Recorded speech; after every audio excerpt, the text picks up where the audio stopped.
अंदर लाइट जाएगा, राइट। तो जैसे ही लेंस के अंदर लाइट जाता है,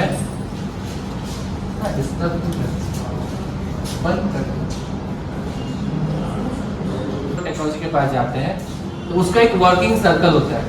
पहला वर्किंग सर्कल होता है जिसको कहते हैं कि हम पहले एक्सपोजर बनाएंगे। दूसरा सिस्टम होता है कि हम बोलते हैं एक्सपोजर बन गया तो हम इसको फोकस करेंगे। तीसरा सेक्शन होता है फोकस और एक्सपोजर बन गया तो हम इसका कलर बनाएंगे। फिर कलर वगैरह बन गया तो बोलते हैं ये सब कुछ बन गया तो मैं इसका फाइल बनाऊंगा। तो वे फाइल बनेगा तो फाइल कैसा बनेगा, कौन सा रेजोल्यूशन का होता है, तो रेजोल्यूशन बनेगा। तो ये 5 चैप्टर होते हैं और आज हम इसी 5 चैप्टर को सही से समझते हैं, right.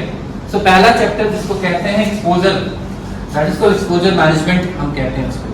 What is exposure management? जो फोटोग्राफी करते हैं तो जानते हैं ना एक्सपोजर किसे कहते हैं, किसे कहते हैं एक्सपोजर। तो एक्सपोजर के 2 भाग होते हैं। सिंपल, अगर हम थोड़ा वीडियो के पॉइंट ऑफ व्यू से सीखें या फोटो के पॉइंट ऑफ व्यू से सीखें, दुनिया में कोई भी ऐसा कैमरा नहीं है जो विदाउट लाइट चलता है। चलता है क्या? हम सब कुछ तो लाइट के ऊपर काम करते हैं। तो 2 एक्सपोजर सेक्शंस हैं, एक को कहते हैं एक्सटर्नल और एक को कहते हैं इंटरनल, राइट।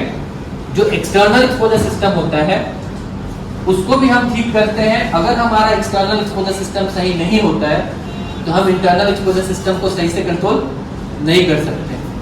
तो पहले एक्सटर्नल एक्सपोजर सिस्टम क्या होता है?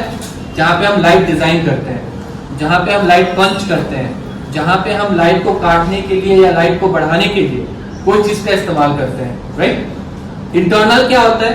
इंटरनल सेक्शंस में हमारे पास यहाँ और यहाँ, लेकिन मुझे दोनों को सेम चाहिए। ये भी सेम चाहिए और ये भी सेम चाहिए। अगर सेम नहीं होगा तो क्या होगा? मिसमैच हो जाएगा। मिसमैच हो जाएगा। अगर मेरे पास आईएसओ का सेगमेंट सही नहीं रहा तो क्या होगा? मेरा फाइल सेम नहीं होगा। देखो सेम हो गया ना, अब दोनों का फाइल सेम हो गया। ये तभी पॉसिबल है जब मेरा शटर और आईएसओ दोनों को ध्यान से रखा जाए। अगर ध्यान से नहीं रखेंगे तो जब आप एडिट सिस्टम पे बैठोगे दोनों का एक्सपोजर अलग अलग हो जाएगा, दोनों का कलर अलग अलग हो जाएगा, दोनों का फाइल अलग अलग दिखेगा। क्लियर है यहाँ तक? तो ये हो गया अपना exposure management. Focus system, focus system के लिए हम थोड़ा सा कैमरे के अंदर चलते हैं और कैमरे को समझते हैं कैसे फोकस काम करता है। शटर और आईएसओ में कितना रहना चाहिए? शटर और आईएसओ कितना रहना चाहिए? जब मैं कलर मैनेजमेंट में जाऊंगा तो मैं आपको आईएसओ पूरा बताऊंगा। शटर जितना फ्रेम है 1/50 रखनी चाहिए, काफी है।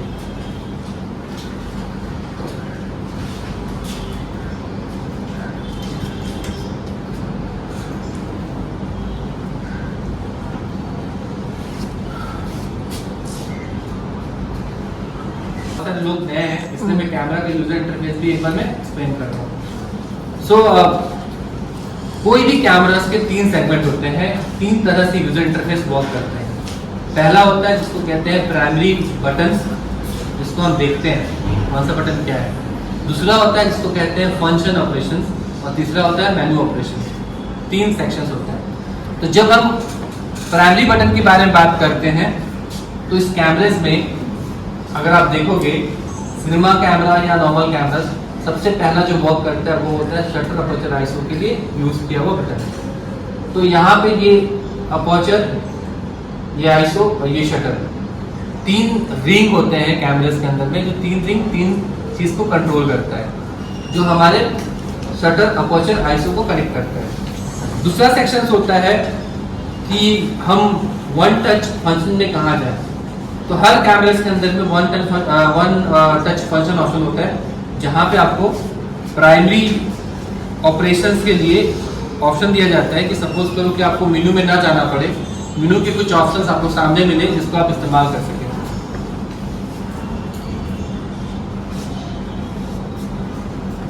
जैसे ये फंक्शन बटन प्रेस करते हैं तो आपको कुछ ऑप्शंस मिलते हैं, जैसे कि focus mode, focus area, recording frame rate, slow motion का फ्रेम रेट, एफपीएस, बाकी हाई पिकिंग, एक्टिव, जेब्रा और ये सारे सेक्शन, ये सारी चीज अपने हिसाब से आप सेट कर सकते हैं। दूसरा सेक्शन होता है कि कैमरे का मेनू ऑपरेशन, कि कौन सा ऑप्शन किस लिए इस्तेमाल किया जाता है।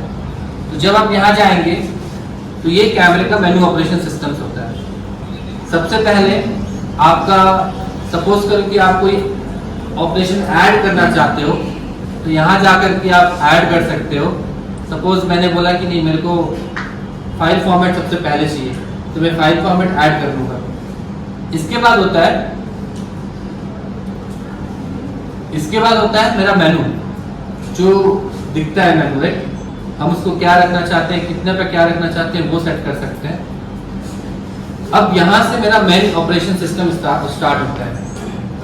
सबसे पहले कैमरे के अंदर जाएंगे तो नंबर 1 पे आता है इमेज क्वालिटी, मतलब हमें फाइल फॉर्मेट क्या रखना है। इसके अंदर जाएंगे तो आपको फाइल फॉर्मेट मिलेगा। सो जो वीडियो के फाइल फॉर्मेट होते हैं ना, वो 3 तरह से होते हैं। एक होता है जो हम इन कैमरा शूट करते हैं, एक होता है जहां पे हम बात करते हैं कि हम कैमरा में शूट करेंगे लेकिन हमको एडिट भी करना है, और एक होता है रॉ फाइल, जहां पे हमें सब कुछ इंफॉर्मेशन मिल जाता है। ठीक है ना। तो जो डीओपी होते हैं ना, जो सिनेमेटोग्राफर होते हैं ना, वो ज्यादातर बोलते हैं कि क्या फाइल में शूट हो रहा है। जैसे सोनी देता है XN, सोनी का जो फाइल फॉर्मेट होता है XN होता है, मतलब जो डिजिटल, जो एनालॉग फिल्म का सिमुलेटर होता था, वो सेम चीज देता है। 1 सेकेंड में 4 GB का 5 GB का फाइल बनता है, राइट, मतलब वेनिस वगैरह। बाकी जो फाइल्स हैं, जो इन कैमरा फाइल्स है, वो 2 तरह का होता है। एक होता है GOP और एक होता है इंट्रा फाइल।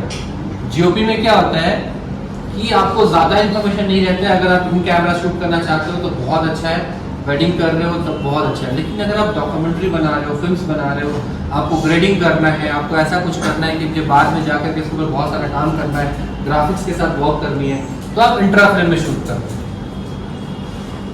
इसी के अंदर में आपका रेजोल्यूशन भी रहता है, जहां पे हम बात करते हैं 4K में रखना है या फुल HD में रखना है। ठीक है। इसके बाद करते हैं मूवी सेटिंग्स, जहां पे हम बात करते हैं कितना बीट में शूट होगा और कितना सेक्शन में शूट होगा। तो जब हम यहाँ जाते हैं तो ये फ्रेम रेट है, मैंने 24p पे रखा था, राइट, 24p पे रखा था। और अगर हम बात करें यहाँ पे, तो आपको कुछ सी चीज दिख रहा होगा, जो 3 सेक्शन में, जो आपके जब आप कैमरा करके जाते हो तो दिख रहा होगा, जैसे 4:2 और 10 बिट।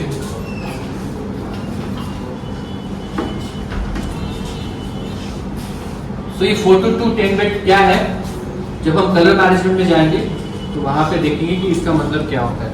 फिलहाल मैं अभी ऑपरेशंस बता रहा हूँ। इसके बाद होता है स्लो मोशन का सेटिंग्स, जहां पे आप सर जो FPS है ना, वो वीडियो शूट करने के लिए कौन सा FPS 25 रहेंगे तो अच्छा होगा। ओके, और वीडियो के लिए ये वाला क्लियर कर देते ना। यहाँ पे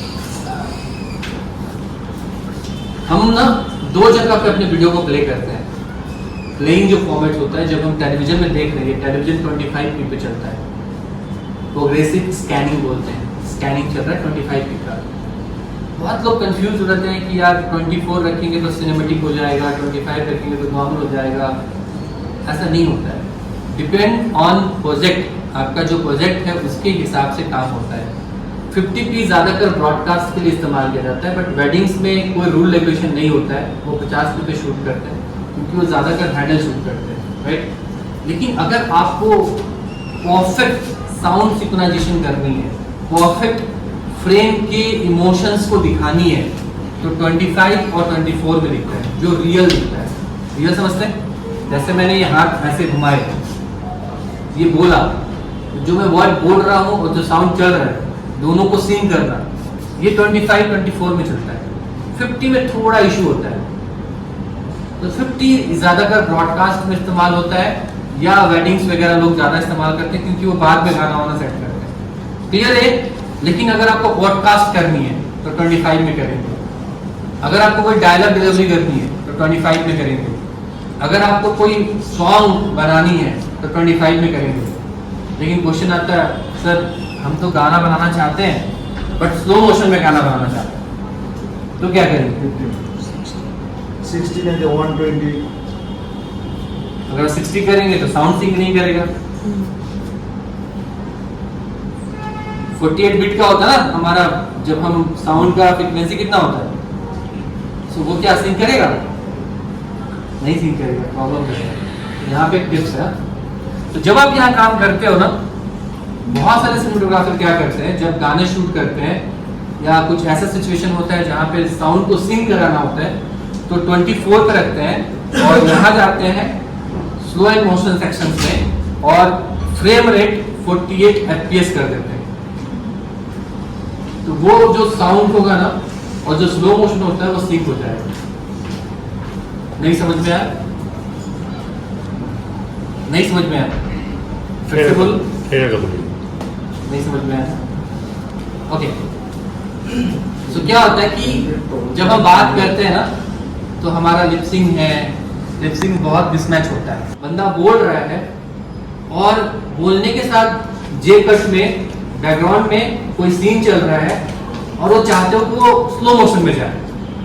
तो मैंने बात किया और मैंने बात करने के समय मैंने यहाँ पे कोई एक सीन चल रहा है, जब मैच करोगे ना, अगर वो 50 पे होगा या 100 पे होगा तो मेरी बातों के साथ वो मैच नहीं करेगा, तो डिफरेंस हो जाएगा। तो अगर हम 24p पे मैं उसका भाषण ले रहा हूँ और उसके साथ मेरे को स्लो मोशन को मैच करानी है, तो 48 पे करोगे तो वो बहुत ही अच्छा जाएगा। जब आप जेकट में जाओगे, जेकट पता हो नहीं, जेकट क्या होता है वो पहले बताऊंगा। जेकट का मतलब ये होता है कि हम बोल रहे हैं, हमारा साउंड जा रहा है और वीडियो कुछ और जा रहा है। सपोज एक फिल्म स्टार्ट हुआ, स्टार्ट होते होते बात करते करते हम गए यहाँ पे, तो मेरा फ्रेम चल रहा था, मेरा विजुअल आ रहा था, फिर अचानक से कट होकर के ना जो हम बोल रहे हैं ना उसका विजुअल पीछे चल रहा है और ड्रीम विजुअल है, जैसे मैं ड्रीम में बात कर रहा हूँ, तो साउंड जाएगा बट विजुअल कुछ और जाएगा। कंफ्यूज हो गए। ए रोल बी रोल की बोल रहा है? नहीं, ये जेकट बोल रहा हूँ। जेकट क्या होता है? मान लीजिए मैं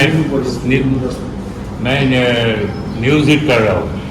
नहीं, म्यूजिक में नहीं होता है, सिनेमा में होता है। हम बताएं, फिर से बोल रहे हैं। कितने ऐसे वेडिंग वाले हैं, कितने बता दो पहले। वेडिंग्स वाले बहुत सारे ना, सो देखना वेडिंग्स में ना अभी बहुत ज्यादा जेकट का इस्तेमाल कर रहे हैं। जैसे मान लो कि दुल्हन अपना एक भाषण दे रहे हैं, बैकग्राउंड में कुछ और चल रहा है, बैकग्राउंड में कुछ और चलने लग रहा है। जैसे मान लो उन्होंने बोला कि हम कल मिले, हम यहाँ पे मिले थे, हमारा साथ ऐसा कुछ हुआ था और हम बात करते करते गए और वो उसका फ्रेम कट गया और जा करके दूसरा जो फ्रेम था वो कुछ और स्लो मोशन में चलने लगा, लेकिन आवाज उसी का आ रहा है। इसको जेकट कहा जाता है। ठीक है, तो इस तरह का जब शॉट बनाते हैं ना, तो हम यहाँ थोड़ा स्लो मोशन पे काम करते हैं। एक प्रोफेशनल सिनेमेटोग्राफर एक नॉर्मल सिनेमेटोग्राफर में बहुत फर्क होता है।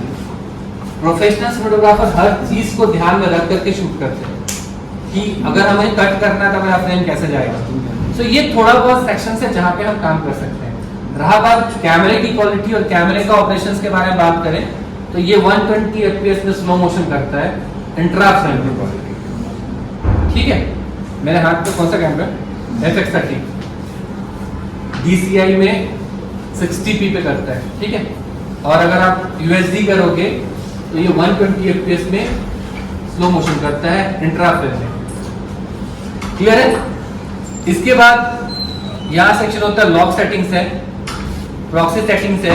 प्रॉक्सी सेटिंग्स क्या होता है कि अगर आप शूट कर रहे हो हमारे पास, मेरे पास मशीन अच्छी नहीं है, तो मैं क्या करूंगा, 2 फाइल शूट करूंगा, एक प्रॉक्सी शूट करूंगा, एक नॉर्मल शूट करूंगा।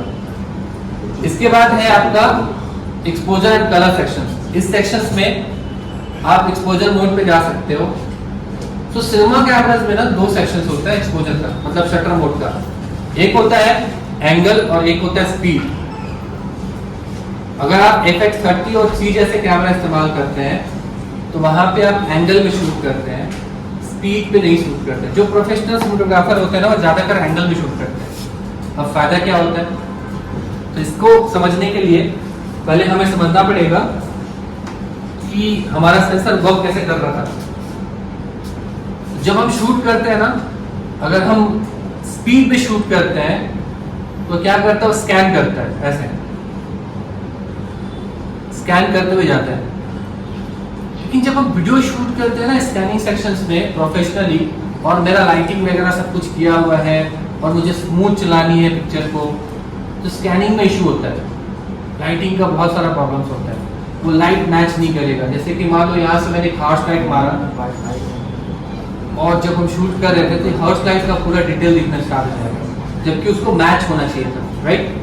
तो लोग ज्यादातर एंगल में शूट करते हैं। अभी एंगल होता क्या है,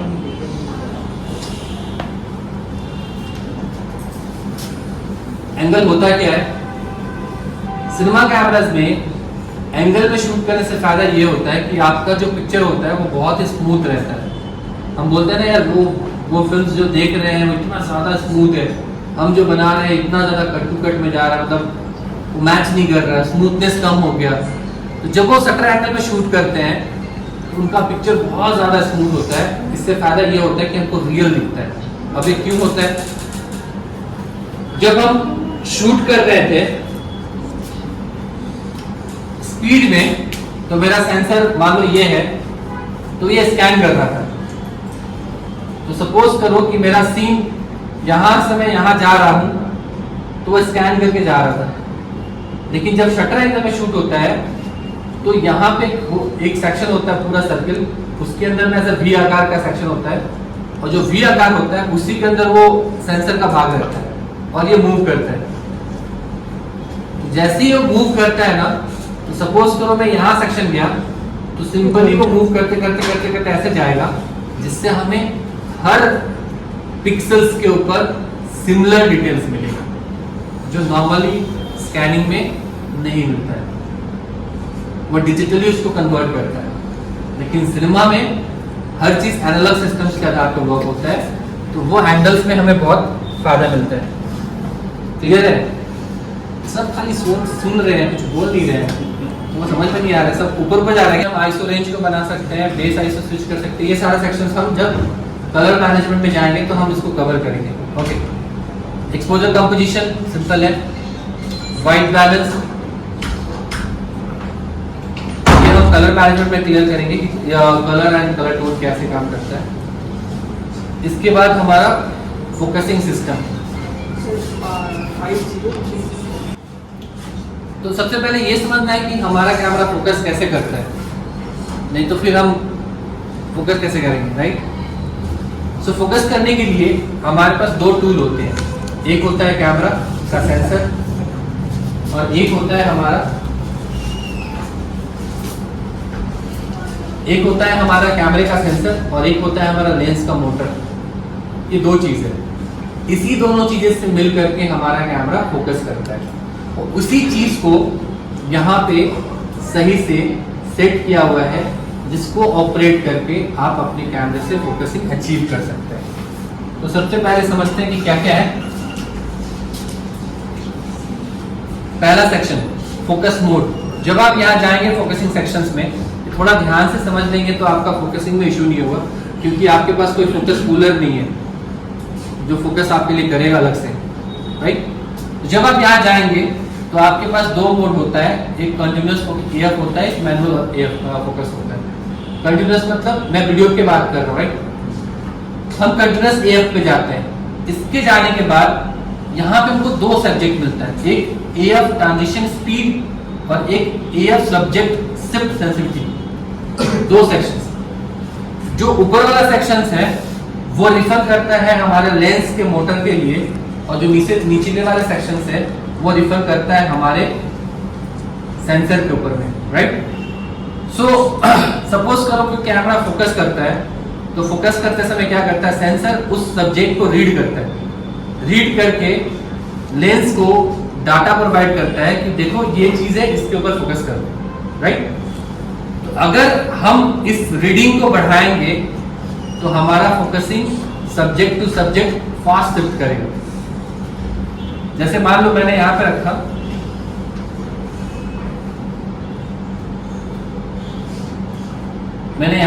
और यहां पे मैं रख रहा हूं, देखो बहुत स्लो जा रहा है ना। अगर मैं इसको स्पीड को बढ़ा दूं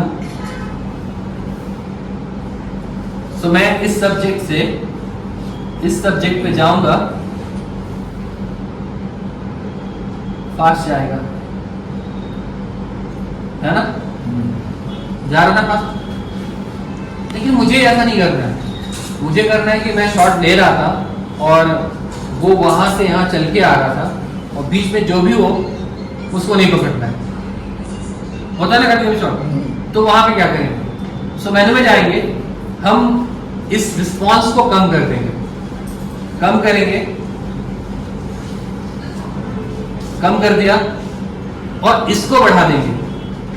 अगर हम इसको बढ़ा देंगे, सपोज करो कि मैंने इनके ऊपर रखा, लेंस को बढ़ा देगा। हाँ इसके ऊपर रखा, मैं कुछ भी करूंगा ना वो उसी को पकड़ के रखेगा। अब ये चल के आएंगे जाएंगे, वो सब इसी पे काम करेगा, बिकॉज हमने लेंस को कमांड दिया और सेंसर को कमांड दिया। सेंसर को बोला कि देखो आप स्वयं पे शिफ्ट मत करना, और लेंस को बोला कि जो वो आ रहा है उसको फास्ट फोकस करके रखना। क्लियर है? तो ये दो सेक्शंस होते हैं जहां पे हम अपने कैमरे को दो सेक्शन में कन्वर्ट करते हैं। तो सपोज करो अगर आप डॉक्यूमेंट्री बना रहे हो, ये दोनों चीज को ध्यान में रखोगे तो आपको फोकसिंग में इशू नहीं होगा। एज वेल एज जो भी वेडिंग्स वाले हैं, जो गिम्बल वगैरह शूट करते हैं, वो इस चीज पे ध्यान देंगे तो आपका पिक्चर खराब, आपका फोकस आउट नहीं होगा। क्लियर है? यहाँ सब हाँ कर रहे हैं, तो क्वेश्चन बोल नहीं रहे, सब क्लियर हो गया। अब एक बात बताओ, क्वेश्चन मैं करता हूँ, एल्बम्स वगैरह बनाते हैं ना, फिल्म्स एल्बम बनाते हैं तो लाइट पीछे बैकलाइट बहुत ज्यादा बनाते हैं, तो ज्यादा कैमरा क्या करता है, फोकस बैकलाइट में भाग जाता है, फिर इधर आ जाता है। बहुत बंद कर दो आपका फोकस एरिया, वो एएफ असिस्ट क्या था, मतलब ओके तरीके हो ये क्यों बनाए गए। सपोज करो आप शूट कर रहे हो वाइड में, आप लैंडस्केप शूट कर रहे हो, आप कोई पर्टिकुलर सब्जेक्ट के ऊपर बात कर रहे हो, तो ये डिफरेंट हिसाब से फोकस के एरिया को डिफाइन किया जाता है। लेकिन जो पर्टिकुलर शॉट बनते हैं, सपोज करो कि आपने एक शॉट बैठाया, मिड शॉट बैठाया, जहाँ पे सब्जेक्ट क्या बोलते हैं हम लोग 1/3 वाला जो रेशियो होता है, ग्रिड में रखते हो, तो उसमें हमको सेट करनी है। तो लोग क्या करते हैं, सिनेमेटोग्राफर इस पे रखते हैं। वो क्या करता है, जस्ट इतने ये जो आप देख रहे हो ना वाइट वाला सेक्शन, उतने को फोकस करता है। देन अगर हम यहाँ से जाए, इस पे जाए तो और भी छोटा हो जाता है। सपोज करो मुझे कोई छोटे सेक्शंस के हिसाब से शूट करनी है, जब हम जोन करते हैं ना तो मेरा फोकसिंग और भी एक्यूरेसी में चला जाता है, जो हम पर्टिकुलर सब्जेक्ट को फोकस कर रहे हैं। इसके बाद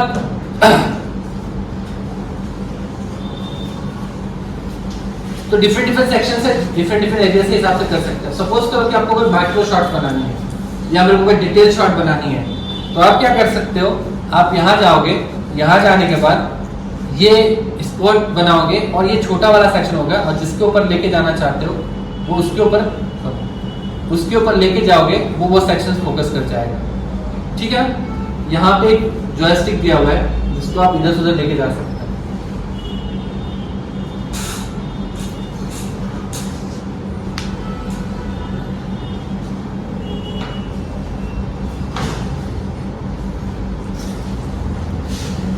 इसके बाद देन थर्ड सेक्शन जहां पे हम बात करते हैं कि एआई फोकसिंग सिस्टम के ऊपर। लाइक अगर हम यहाँ बात करें कि हम आई के ऊपर शूट करना चाहते हैं कि नहीं, वो बताएं। यहाँ पे हम रिकॉग्नाइज करते हैं कि हम किसके ऊपर फोकस करना चाहते हैं, ह्यूमन के ऊपर या एनिमल्स के ऊपर में, बर्ड के ऊपर में। यहाँ पे सब्जेक्ट सेटिंग्स को ऑन ऑफ कर सकते हैं, कौन सा आई पे शूट करना है वो आप डिसाइड कर सकते हो, फेस फ्रेमिंग ऑन करना है या डिस्प्ले आई फ्रेमिंग ऑन करना है कि नहीं, वो डिसाइड कर सकते हो। इसके बाद आप रजिस्टर भी कर सकते हो अपने फेस में। क्या होता है कि हम जब शूट करते हैं ना तो बहुत समय प्रॉब्लम्स होता है, तो वेडिंग वाले क्या करते हैं कि जो भी मेन हीरो है ना उसके फेस को रजिस्टर कर देते हैं। रजिस्टर करने के बाद क्या होता है, आप जैसे जाओगे वन टच करोगे वो उसी को पकड़ेगा, इधर उधर नहीं भागेगा। तो चलो मैं तीनों सेक्शन बताता हूँ। सपोज करो आप डॉक्यूमेंट्री शूट कर रहे हैं और आपका एक हीरो है। डॉक्यूमेंट्री में क्या होता है, हम बहुत स्पीड शूट करते हैं, ऐसा नहीं उसको हम बहुत प्यार से बुलाते हैं, बोलते हैं कि हम लाइट वाइट सेटअप करेंगे फिर शूट कर लेना, वो बंदा भी भाग रहा होगा। तो क्या करते हैं स्मार्टली, क्या करते हैं लोग, एक पिक्चर लेते हैं, उसके फेस को रजिस्टर करते हैं और ये वाला ऑन कर देते हैं। तो आपका फोकस शिफ्ट होने में बहुत प्रॉब्लम्स नहीं होगा, क्योंकि आप बहुत सारा सामान लेकिन तो शूट नहीं कर रहे हैं ना। ओके, इन्वेस्टमेंट का मतलब वो बस एक अगर हो जाएगा तो भी कर आप लोग जितना मूव कर लो। ओके, सबसे इम्पोर्टेंट सब्जेक्ट, अगर आप एक फोटोग्राफर हो और वेडिंग फोटोग्राफर हो, तो अगर आपको फोकसिंग का रेंज समझना है, या अगर आप पॉडकास्ट कर रहे हो और वहाँ पे आपको फोकस बना के रखना है कि हाँ मेरा कितना दूर तक फोकस होगा और उसको कितनी तरह से हमको एडजस्ट करना है, तो आप फोकस असिस्ट में जा सकते हो। और इसके अंदर आता है फोकस मैपिंग। जैसे ही ऑन करोगे तो ये बताएगा कि कितना एरिया फोकस हुआ।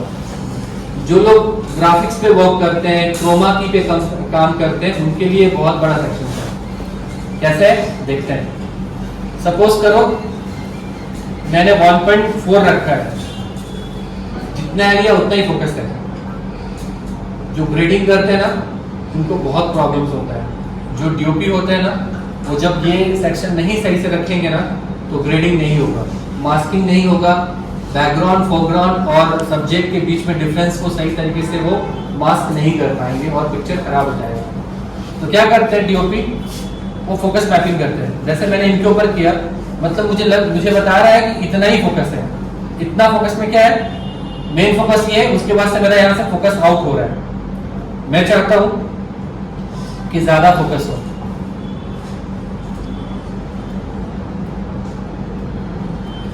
वो क्या कर रहा है, पूरा सीन घूम रहा है।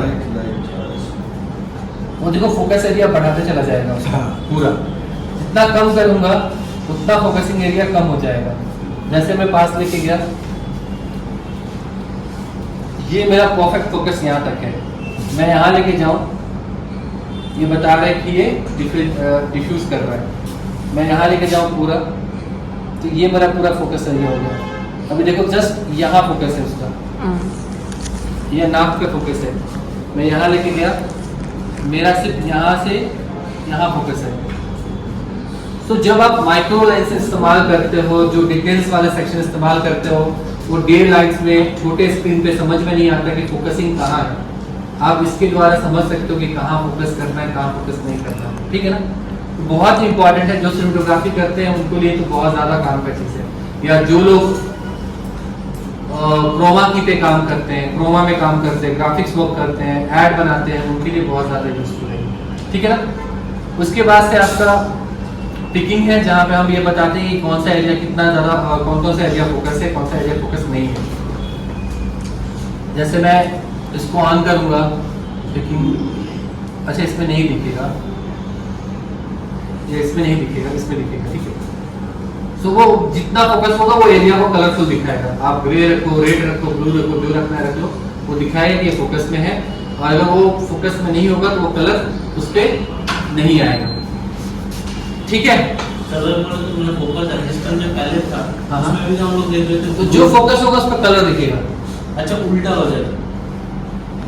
क्लियर है? ओके, यहाँ मैंने आपको जस्ट छोटा मोटा ऑपरेशन सिस्टम दिखाया।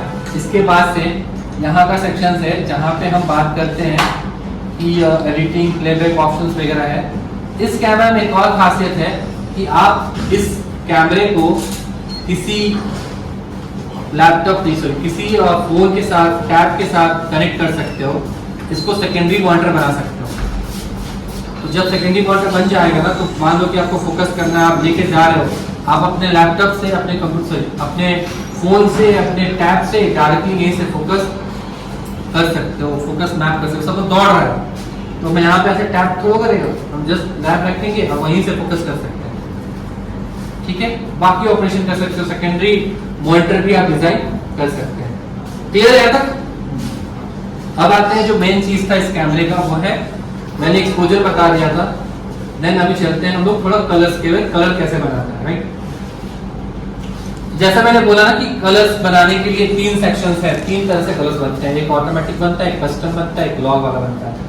कितने जो लोग हैं जो लॉग में शूट करते हैं यहाँ पे, बस, बाकी तो लॉग पे कुछ करते नहीं। देखिए आप लॉग पे नहीं शूट करते? मैं हाँ, मेरा नहीं है कैनन, हाँ? कैनन में नहीं है। कौन सा कैमरा है? 200D Mark II। ओके, इसमें नहीं है। Okay thank you. वो तो नॉन ये है ना। ओके, पिक्चर प्रोफाइल समझने से पहले सबसे पहले समझते हैं कि हमारा कैमरा और हमारा डायनेमिक रेंज कैसे वर्क करता है। तो जैसे मैंने बात किया था, क्या था, दो चीज था, कौन सा चीज, एक फ्रीक्वेंसी और वेवलेंथ, याद है ना?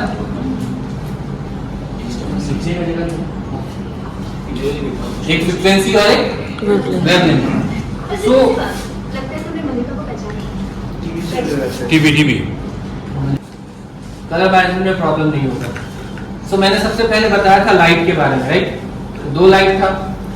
अब ये दोनों लाइट आए कैमरे के पास, कैमरे ने कुछ काम किया, काम करके फिर उसको दे दिया। मैंने एक वर्ड भी बताया था कि ये एनालॉग लाइट था, इसको डिजिटल नंबर में कन्वर्ट किया गया। तो जब ये लाइट आया टकरा करके, तो सबसे पहले गया लेंस के पास। लेंस ने उसको, उसकी इंफॉर्मेशन को कनेक्ट किया, कलेक्ट करके सेंसर के ऊपर फेंका। जब सेंसर के ऊपर फेंका ना, तो सेंसर ने एनालॉग लाइट को डिजिटल नंबर में कन्वर्ट किया और उसको दो भागों में तोड़ दिया। तो दोनों पास क्या था, एक के पास क्या था, लाइट के पास दो चीज क्या था, कलर और लुमिनेशन ना, हाईलाइट बढ़ रहा है, घट रहा है। तो जो लुमिनेशन है उसको कहा जाता है HDR, डायनेमिक रेंज, और जो कलर्स है उसको क्या कहा जाता है, कलर से बोलते हैं, कलर है ना। तो जो लुमिनेंस है उसको पकड़ने के लिए कैमरेस के अंदर में एक ऑप्शन डाला गया, बोला गया ये जो लाइट है, इसको लाइट को एनालॉग में जब रीड करेगा तो उसको कहेंगे हम लोग गामा, और जो कलर है उसको जब डिजिटल में कन्वर्ट होगा तो उसको कहा जाएगा क्रोमा। अब ये दोनों चीज मिल करके हमें एक पिक्चर बना करके देता है।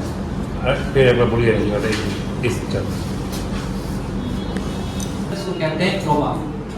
जब ये दोनों चीज मिलता है ना, तो बनता है फोटो। ओके,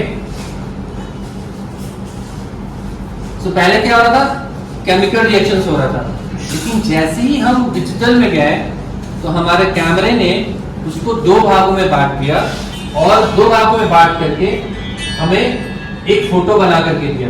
अब ये क्यों हुआ, क्योंकि अगर हमें सिर्फ लुमिनेंस मिलता तो हमें सिर्फ क्या मिलता, ब्लैक एंड व्हाइट। अगर हमें कॉम्प्लेक्स मिल रहा है तो हमें क्या मिल रहा है, सिर्फ कलर ग्रेड, कलर मिल रहा है। तो जब ये दोनों मैच होता है ना, तो ये फोटो बनता है।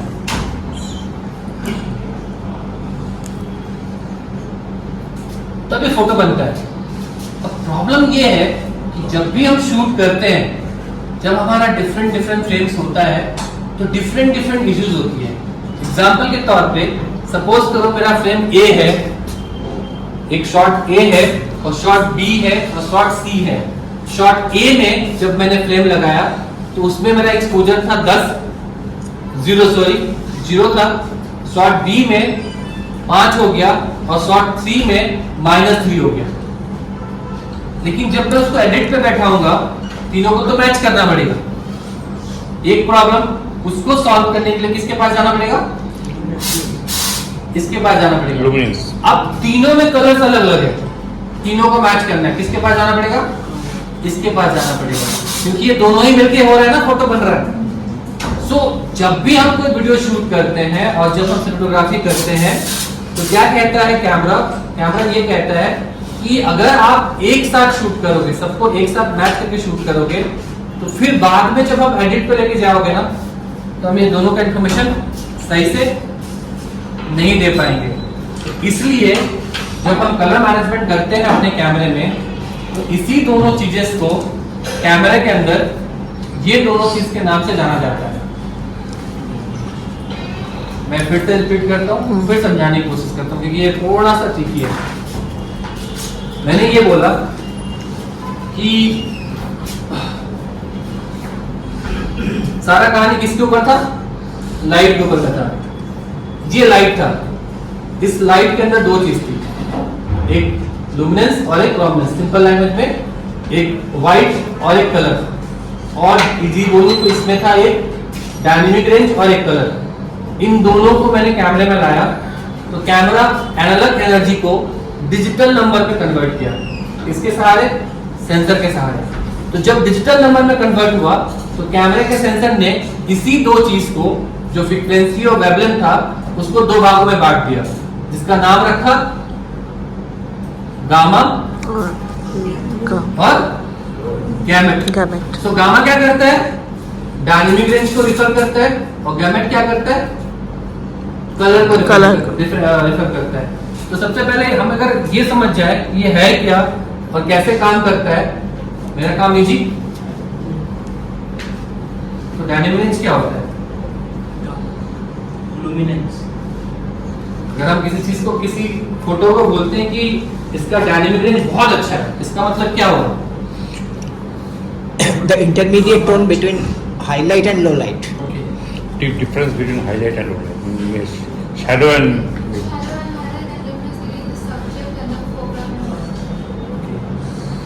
तो डायनेमिक रेंज को अगर हम एक्सप्लेन करें तो दो पैरामीटर में एक्सप्लेन करते हैं, एक कोर टेक्नोलॉजी के हिसाब से और एक जो जनरल भाषा के हिसाब से जो आप लोग बोल रहे हो। राइट?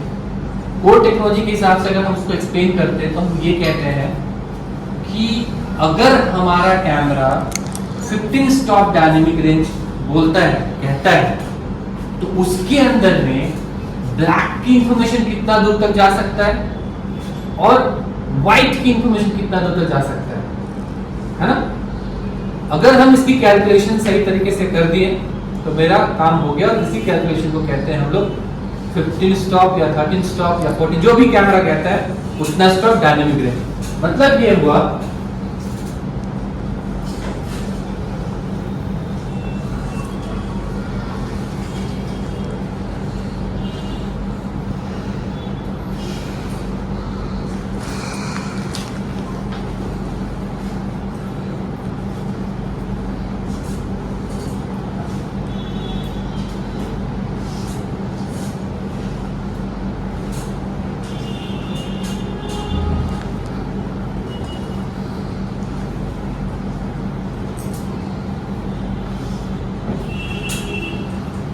मतलब ये हुआ, अगर कोई कंपनी कहता है कि मेरा कैमरा 15 स्टॉप डायनेमिक रेंज है, तो वो एक पर्टिकुलर आईएसओ पे, जिसको हम लोग कहते हैं नेटिव आईएसओ या बेस आईएसओ, उस आईएसओ पे वो हमें -9 स्टॉप तक ब्लैक की इंफॉर्मेशन देता है और +6 स्टॉप तक हमें व्हाइट की इंफॉर्मेशन देता है। टेक्नोलॉजी कैमरा हाईलाइट और शेडो नहीं समझता, वो क्या समझता है, ब्लैक एंड व्हाइट।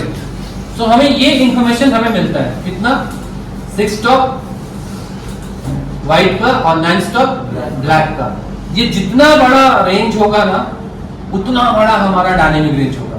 अब इससे फायदा क्या होता है? इससे फायदा ये होता है कि जो आप यहाँ पे ग्रेडियंस देख रहे हैं ना, +6 गया, इसके बीच का जो ग्रेडियंस देख रहे हैं, यही तो आपका शैडो और हाईलाइट था, है ना? यही होता है ना? इसको कहते हैं हम लोग डायनेमिक रेंज। अब ये जो डायनेमिक रेंज है हमारे कैमरे में 3 तरह से काम करते हैं। इस डायनेमिक रेंज को हम अपने कैमरे में शूट करने के लिए 3 तरह से हम इस डायनेमिक रेंज को शूट करते हैं। मतलब वो जो लाइट था, उस लाइट का लुमिनेंस को हम 3 तरह से अपने कैमरे से उठा सकते हैं या उसकी कैलकुलेशन निकाल सकते हैं। क्लियर है? समझ में आया? तो कैसे कैसे होता है वो देखते हैं।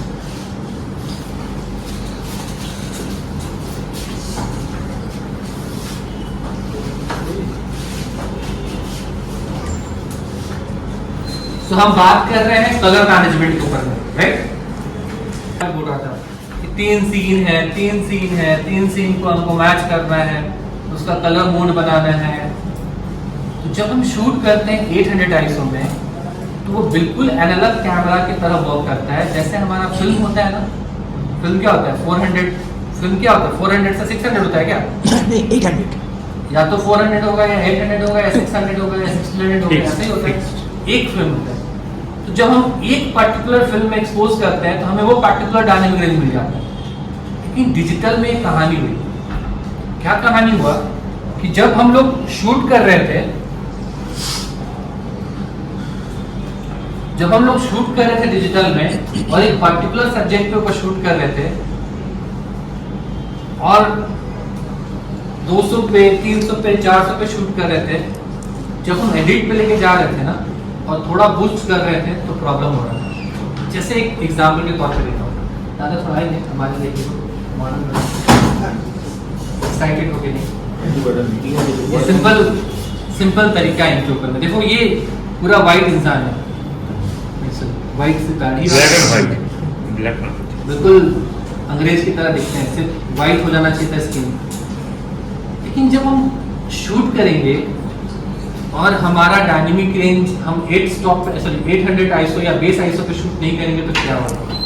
ये ब्लैक है, ये वाइट है, ये क्या है?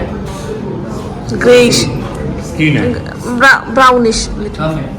तो अगर हम स्टॉप वाइज देखें तो ये सपोज करो कि हम 15 स्टॉप पे बात कर रहे हैं, तो ये +2 स्टॉप है, ये 0 है, ये -3 है। नहीं, ये -3 नहीं होगा, -4 होगा, हो सकता है, छोड़ो, सिंपल मैं मान के चलता हूं, ये 3 है, ये 0 है और ये 2 है, 3 0 2। अब दूसरा जब सीन बना मेरा, तो ये व्हाइट था, मेरा ब्लैक है, तो ब्लैक क्या हुआ?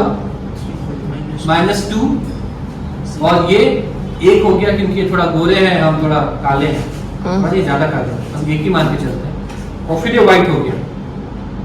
तो जब सीन मैच करोगे और अगर हम एक पर्टिकुलर आईएसओ पे शूट करेंगे तो दोनों का एक्सपोजर अलग अलग हो जाएगा, दोनों का फ्रेम के अंदर जो एक्सपोज होगा ना फोटो अलग अलग हो जाएगा।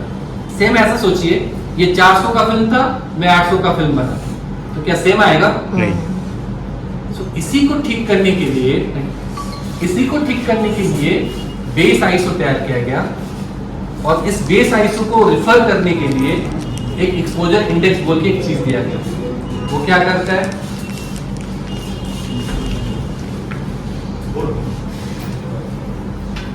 क्या हुआ? शुभा क्या?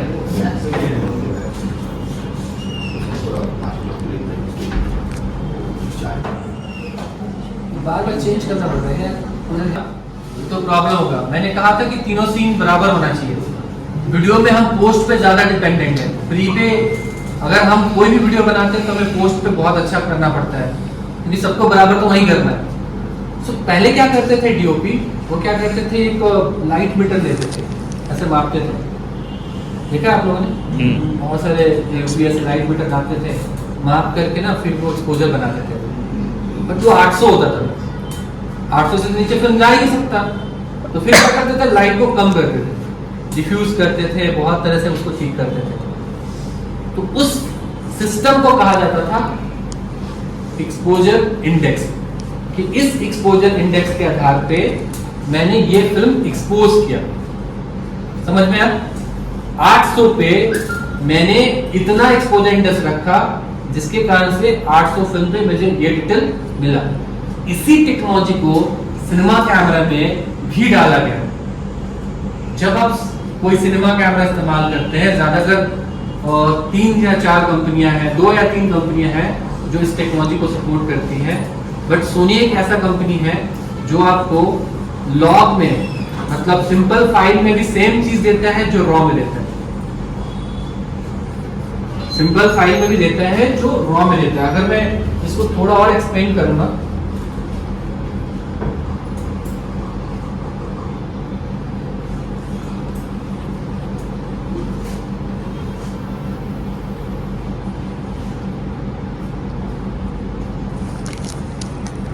तो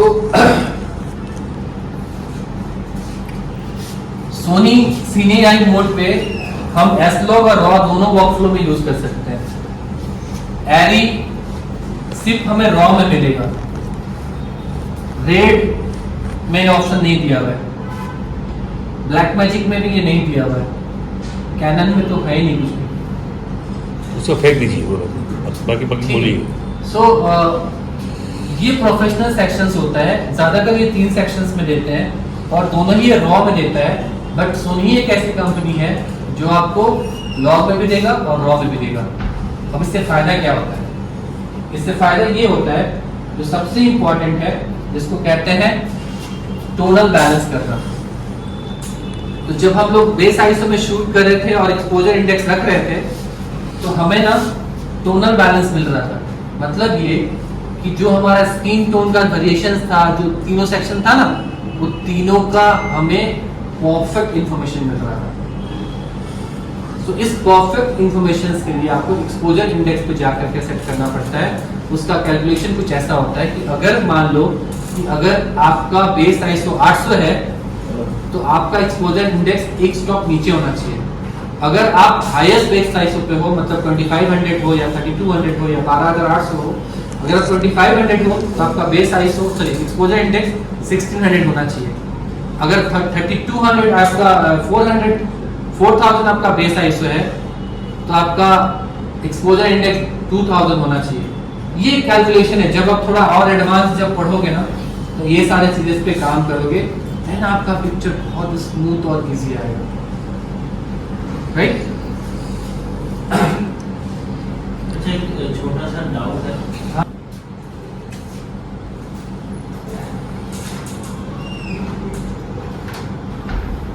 इंडेक्स है ना, डिस्कनेक्ट हो जा रहा है।